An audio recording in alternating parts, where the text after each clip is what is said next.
Is the Israel talked about in the Bible the same as the nation of Israel today?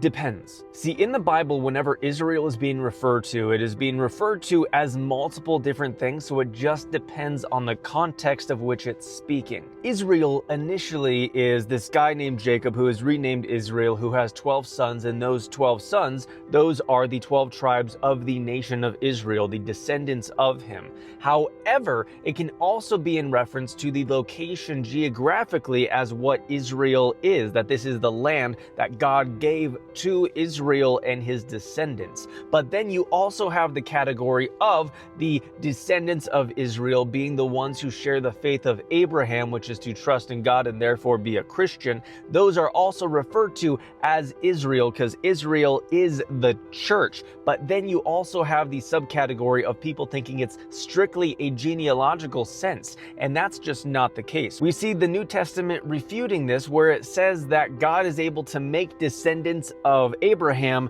from the very rocks on the ground. It was insinuating and declaring that your genealogical connection to this tribe has absolutely nothing to do with whether or not you are part of Israel. The thing that makes you part of Israel is if you are a Christian, if you trust God, if you trust Yahweh, if you trust Jesus, then that is going to be you being a Christian, being a member of the church, being a member of Israel. So geographically, where Israel is today, that is where Israel has always been. But this is where there's going to be that distinction between like dispensational theology and covenant theology, and it's going to be that kind of important segment where you're looking at what the Bible says contextually and applying it on the basis of each individual occurrence. It's not just an overarching blanketed situation, because sometimes it's referencing Jacob, sometimes it's referencing the actual geographic landmarks, sometimes it is referencing the genealogical descendants, and sometimes it's referencing those who have the faith of Abraham, those who have the same God as Jacob, the God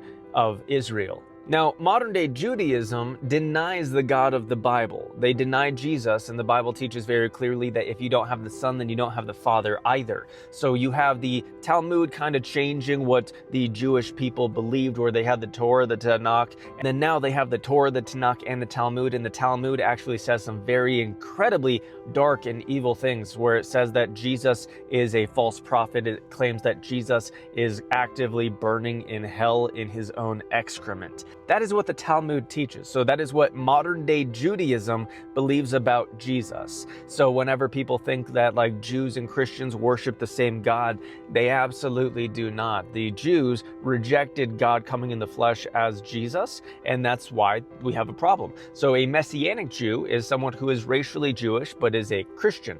That is all that word means, is that they are Christians who are ethnically Jewish, which I think is kind of a dumb thing. Just be a Christian. Just call yourself Christian. Stop focusing on your race. Like, we should not focus ever on anyone's race. It doesn't matter.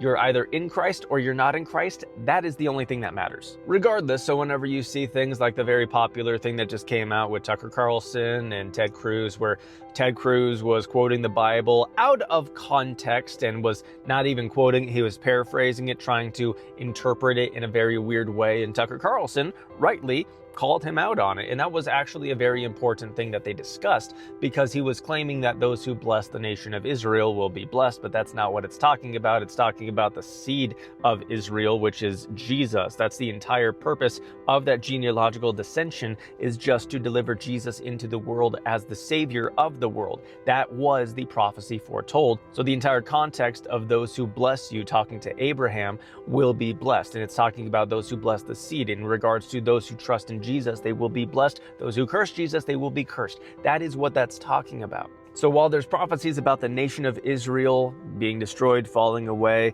and then there's prophecies about the nation of Israel returning, some of those are about the nation of Israel. Some of them are not about the nation of Israel. It gets very interesting, very convoluted, very confusing, but just have to look at it based on every individual occurrence that you see in Scripture and see what contextually it's talking about. That way you can actually understand what is being talked about. I hope this made sense. I hope this didn't confuse you more, but it may have. But if you have any questions on this, let me know. I can go deeper into this and I can actually go through, give examples and citations and everything into this. That way it's a little bit more clear. This is just me trying to do a quick overarching answer real quick for something that people are asking consistently right now, given what's going on in the world. So thank you guys. God bless.